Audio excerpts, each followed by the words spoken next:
For the Mount Everest simulation, our 4 team members had unique goals as well as sharing our main goal, reaching Mount Everest and avoiding rescue. The simulated climb lasted for 6 days, 1 round per day.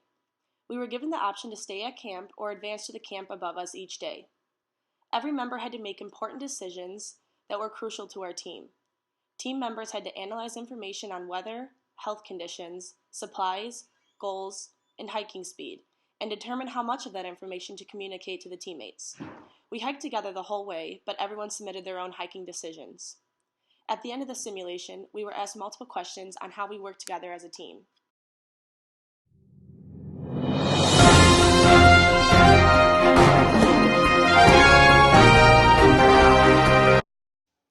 One of our teammates, Maddie, who was the marathon runner, made it to the top. Based off of everyone's health, each team member correctly distributed the oxygen tanks and only took what they needed in order to keep them alive. This decision would affect hiking speed, health, and ultimately the team's success in summiting the mountain. When Mac was in critical condition, Alex, the physician, gave him the medicine he needed to keep him going.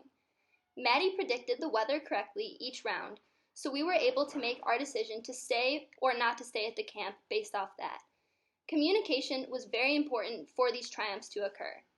As the team leader, I felt I did a very good job of making important decisions while taking into consideration the other team members' ideas, health, and contributions.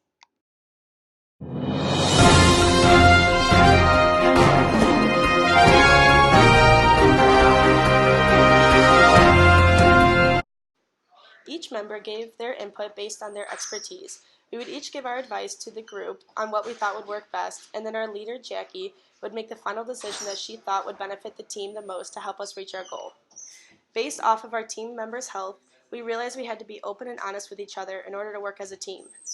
We were very understanding with each other's emotions and decisions. For example, when I had a negative attitude, my team decided that I needed to take a break for the day in order to restore my energy, which would ultimately give me a more positive outlook on the journey ahead.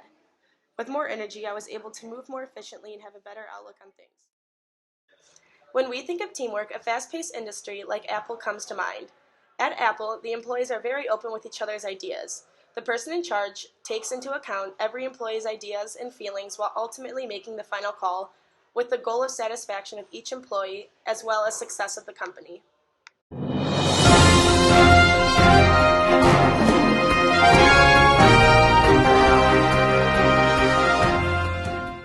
One of the main challenges we faced is that we did not have a photographer and we had to adapt to the loss of a team member.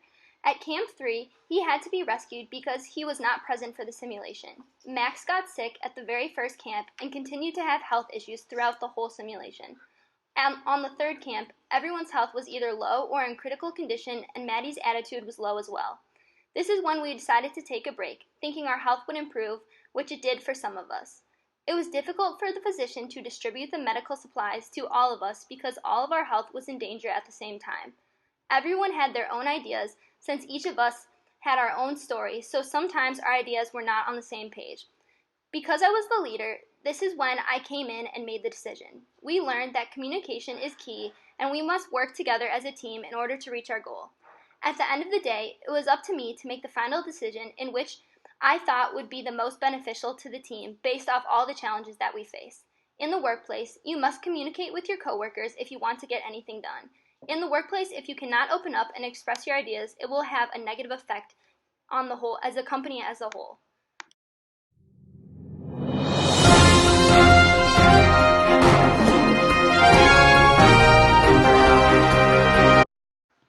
The biggest learning point of this team is that adaptation to your surroundings is the most important.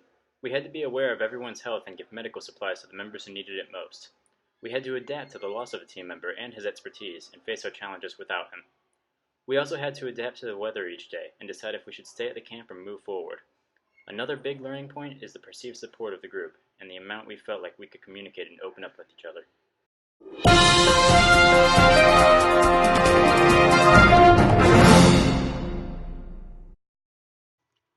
Overall, although not all of the team members met their goal, we learned a lot from this simulation. We learned what we should and should not do. Our failures taught us a lot, and we learned how to work as a team. We learned how to accept our leader's decisions, and the leader learned how to incorporate everyone's ideas and thoughts while coming up with the most efficient decision herself.